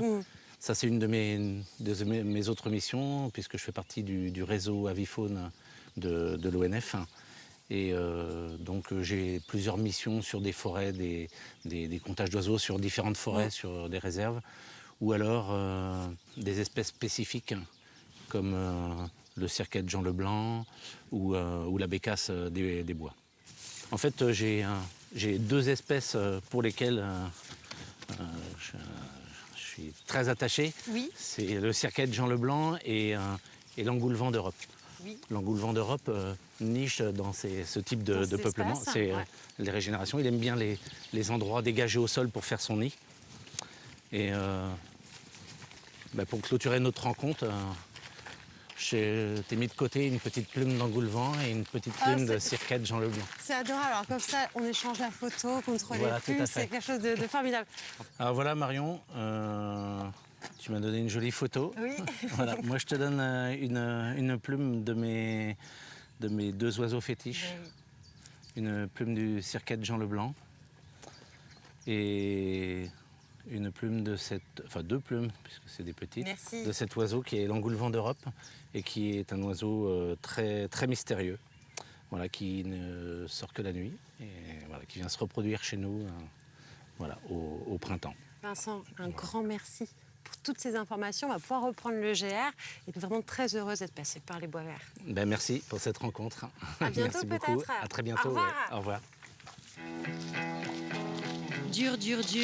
Notre hébergeur du soir est sur Montaigu-Vendée. Mais comment gagner au plus vite Saint-Georges? Ici, le ciel pouvait nous apporter son aide.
Survolons le lac de la Bultière. Ici, la rivière la Grande Maine change considérablement d'aspect. En autogire, tout est tellement plus simple. Si simple que nous n'avons plus qu'à nous laisser conduire. Bonheur assuré, bonheur inestimable, bonheur inqualifiable. Ludo, comment te remercier? Grâce à toi, nous avons remonté la grande Maine à l'endroit même où elle rejoint la petite, à la vitesse de l'éclair.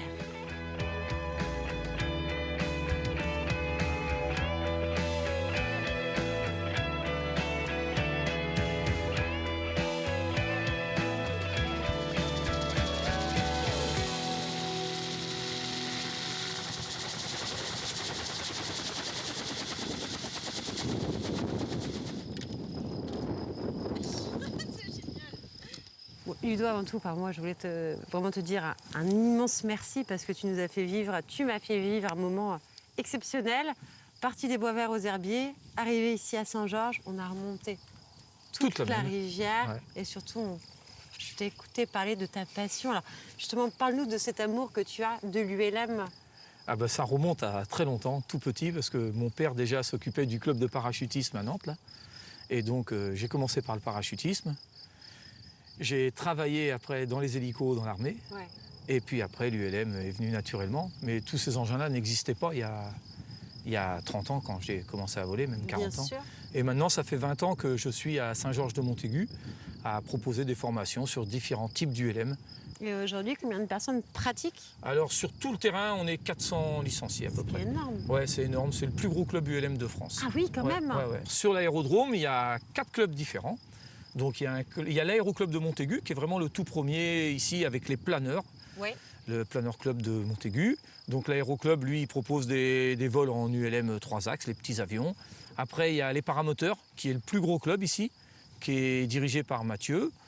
Ensuite, alors lui c'est un professionnel, c'est une société. Ensuite il y a le planeur club de l'Atlantique, et qui est pareil, une association qui est là, qui a été un des tout premiers, si ce n'est le tout premier sur ce terrain. Et après il y a moi qui est Atlantique Autogire, qui s'occupe des autogires et des petits ULM 3 axes. Allez. Ah mais ça développe tout de suite, c'est génial ça. C'est le polar. C'est incroyable. Ah, magnifique, très belle photo. C'est chouette quand même. Ouais. Ah bah oui, c'est beau, avec ce beau temps, ouais, c'est vrai. Hein. Mes mollets blancs, oh, magnifique. Vraiment, merci en tout cas. Non, bah, c'est merci. Nous. Alors nous maintenant, on doit regagner le bourg de Saint-Georges-de-Montaigu. Donc, quel est le moyen de locomotion le plus rapide? On va pas reprendre l'autogire. L'autogire. Mais autrement, après, c'est très simple en voiture. C'est vrai? Non, pas du tout. Tu vas à droite, tu vas à gauche, tu vas à droite. Non, tu vas voir, je vais t'expliquer, mais c'est compliqué. Merci Ludo. Merci. Il n'y a pas de quoi. Au revoir. Bientôt. Ouais.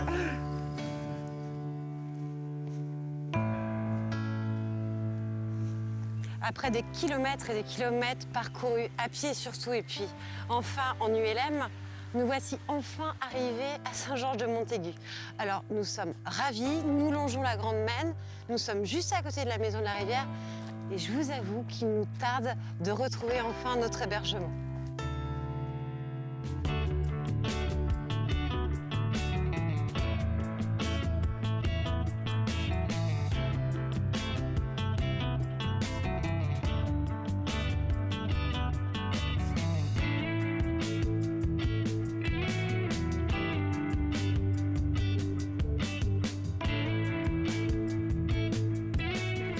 Quel bonheur de pouvoir retirer ses chaussures dans quelques secondes.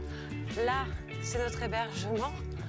Je crois que la nuit est bien méritée et on se retrouve demain matin, promis, pour le petit déjeuner.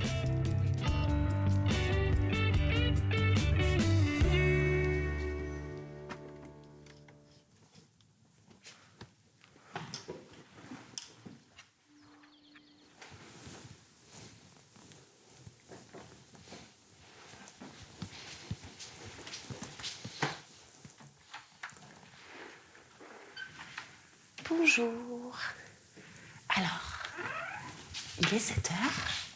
Les cloches de l'église viennent juste de sonner. Tout le monde dort dans la maison. Et nous, on va descendre tranquillement au petit déjeuner. Après une nuit bien réparatrice, nous entamons notre 3e jour d'aventure. Aventure au pluriel. Bienveillant, Christophe, notre hôte, nous concocte le meilleur des petits déjeuners. Pancakes, confiture, yaourt et oranges pressées.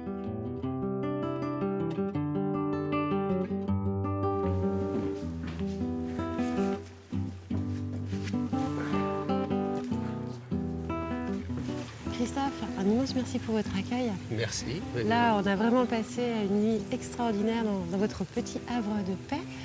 Et depuis quand votre chambre d'hôte du Rivum est-elle ouverte à Saint-Georges? Depuis septembre, simplement. Donc c'est tout récent? Ouais, c'est tout récent, tout à fait. Alors comment est née cette aventure? En fait, j'ai été commercial pendant 25 ans. Puis j'ai eu l'envie de changer de vie, donc voilà. Et pourquoi votre doigt, à un moment donné, s'est posé sur Saint-Georges? C'est la maison? Ça a été un coup de foudre? Voilà, une connaissance d'ici qui m'a fait découvrir ici, et puis surtout ce bâtiment, donc voilà, avec le potentiel aussi qu'il y avait d'entreprises autour. Et puis bon, il s'avère que c'était le bon choix, parce que ça fonctionne déjà très bien. Donc c'est malgré les conditions sanitaires, malgré tout. Alors même si l'aventure du Rivum est toute jeune, est-ce que vous avez déjà un regard sur votre vie passée et votre vie actuelle? J'ai aimé ma vie d'avant, mais j'adore celle-ci. Ouais. Oui. Ouais, franchement, ouais, c'est... Bon, après, être son propre patron, être l'acteur de sa vie privée et de sa vie professionnelle, c'est assez sympa.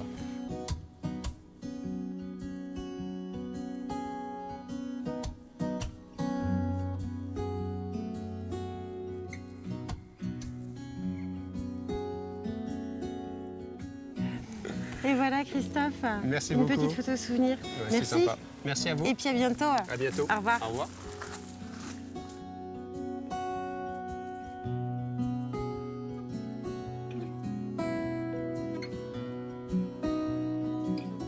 Bonjour monsieur. Randonneur? Randonneur? Pardon? Marcheur? Balisage. Ah, balisage pour le GR? Non, pour Compostelle. On est sur le chemin de Compostelle. Là, oui. D'accord. Et le chemin qui va gagner Saint-Fulgent, Vendrenne, Oui, Mouchon? c'est celui-là. D'accord. Et vous savez quoi suivre pour ça? Non. La petite coquille. Oui. La petite coquille Oui, qui est juste directionnelle. ici. Ok, super. Donc vous suivez ça. Alors, par curiosité, combien de temps à peu près pour aller jusqu'à la Roche-Pépin par ici? À la Roche-Pépin ici, là? Oui.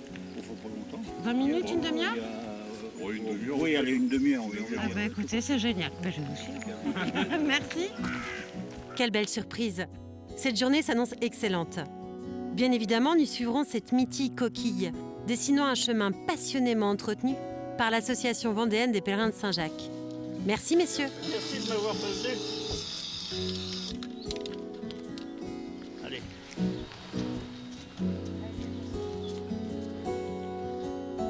On sort de Saint-Georges, direction le lieu-dit La Roche-Pépin, qui apparemment est un bon lieu de rendez-vous pour les marcheurs, donc on va voir pourquoi. Là, il fait pas encore trop chaud, on est bien. Et on y va de bon cœur.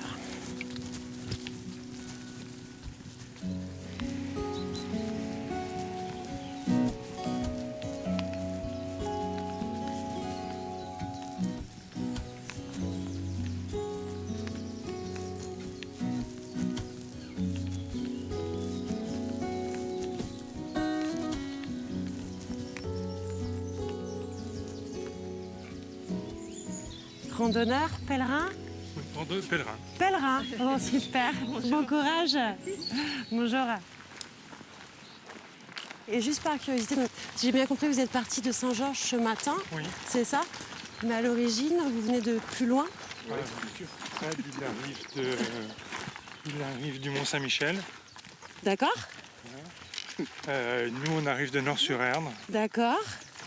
En avant. Et objectif, descendre jusqu'à Royan, descendre jusqu'à Saint-Jean-Pied-de-Port. D'accord. Pas plus loin, voilà. Pas plus loin pour l'instant parce que il faut revenir à la maison, il faut C'est ça. travailler. C'est une première pour vous sur le chemin de Non, Saint-Jacques? c'est le troisième. Un de vos plus beaux souvenirs sur le chemin, si vous en avez un? Un en particulier? Les rencontres du soir. Les rencontres du soir? On se connaissait pas du tout. Ouais, bah oui, nous, Ah, c'est vrai. nous en plus. Vous ne vous connaissiez pas du tout? Et là, cette nuit, vous dormiez sur Saint-Georges? Ouais, chez l'habitant, dans une ferme bio, là. à côté, D'accord, là. ok. On passe la soirée ensemble, on discute, c'est sympa. Bah, puis un bon repas, ça va vous faire du bien aussi. Bonne douche. Puis de rencontrer des gens. Rencontrer des gens. Ça, c'est important, c'est la deuxième fois, troisième fois que vous le dites. Qu'est-ce qui vous pousse à toujours reprendre le chemin? On est bien. On est bien. Vous avez rencontré les baliseurs peut-être d'ailleurs tout à l'heure? Super. Il est très bien balisé le chemin.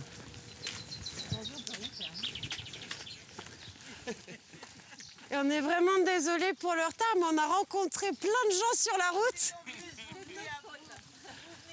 Mais oui. Vous allez pour aller. Bonjour, donc c'est les compagnons. Vous allez bien, Madame Leclerc? Ça va très bien. Est-ce que vous pouvez nous parler un petit peu de cette petite chapelle qui ponctue le chemin qu'on découvre comme ça? Oh, cette petite chapelle, l'histoire est toute inscrite à l'intérieur. En fait, c'était des dames dans 1800, je ne sais plus quand, qui avaient des demoiselles qui avaient construit cette chapelle, qui avaient érigé cette chapelle. Et puis après, au fil des ans, bon, bah, c'est resté un petit peu à l'abandon. Et je crois que c'est en 90, on va préciser, on va regarder à l'intérieur. C'est les villageois qui se sont tous réunis et tout ça, et qui l'ont restaurée, cette chapelle. Donc, elle est leur propriété maintenant. C'est l'âme du village. Chacun a une clé, oui, voilà, c'est ça. Est-ce que c'est toujours les villageois qui l'entretiennent? Toujours, oui. Et puis alors, les villageois là, sont vraiment attachés à leur chapelle. Hein. Ah, oui, mais ça se sent, parce qu'elle est quand même parfaitement oui, entretenue. elle est entretenue, on voit même tout a été peint, tout a été refait. Et on peut voir justement l'avant. Voilà. L'avant et l'après. Comment elle Donc était. tout ça, ça a commencé en 2002, mais comment? Parce qu'à ce moment-là, vous avez pris votre retraite, Voilà, c'était mon projet de retraite. D'accord. Mais comme j'avais une vie très chargée, j'avais surtout pas le temps de marcher, adjointe à la mairie, très engagée dans la paroisse et tout. Un jour, j'ai dit, j'en ai marre de courir après tout et n'importe quoi, j'arrête tout. Ouais. Et puis voilà, et en 2002, je suis partie avec une de mes sœurs et on est allé jusqu'à Compostelle, jusque même de l'autre côté, à notre ville de jumelage, où le maire nous attendait là-bas, nous a accueillis en grande pompe. Donc vous êtes partie de la Guyonnière? Oui, direction jusqu'à Compostelle. En combien de jours? On a mis 54 jours. Très court quand même. Oui, on a fait une moyenne de 28 par jour quand même. Hein. J'étais plus jeune. Combien de kilomètres entre la Guyonnière et Saint-Jacques? 1450 kilomètres, ça doit faire à peu près, hein, à de pied. La Guyonnière là-bas. Oui, voilà. Comment on s'entretient physiquement? Parce qu'il faut tenir les... J'ai eu aucun souci, moi. J'étais vraiment prête dans ma tête, dans mon corps, en fait. Hein. Ma sœur a eu beaucoup d'ampoules, elle. Et à aucun moment, je me suis dit, je retourne, je ne vais pas aller jusque là-bas. Ouais. Mon fils me dit en riant, c'est bon, c'est pas tout, maman, c'est quand je vais te chercher à Saint-Fulgent. Le hasard a voulu que nous marchions jusqu'ici avec quelqu'un, un pèlerin que vous avez hébergé hier soir. Et c'est comme ça qu'on a appris que donc, vous étiez hébergé. Alors ça, c'est une nouvelle aventure, c'est une nouvelle casquette. Depuis combien de temps que j'accueille? Oh, il y a bien une dizaine d'années. Alors pourquoi? Qu'est-ce qui vous a donné envie? C'est votre aventure sur les chemins? Parce que oui, il y a ça aussi. Et puis, bon, c'est en moi aussi, j'adore recevoir. J'adore avoir du monde chez moi. J'adore ça, de toute façon. Ça peut être des amis, mais là, c'était une opportunité quand même de recevoir des pèlerins.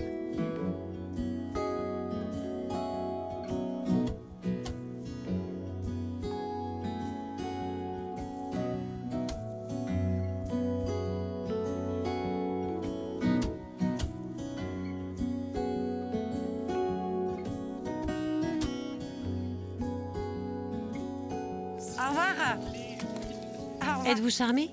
N'est-elle pas attendrissante, notre Thérèse? Son regard nous booste. Il sera notre énergie. Repartons. Suivons cette petite coquille. Direction Saint-Fulgent. Espérons atteindre Vendrenne avant la nuit. C'est parti!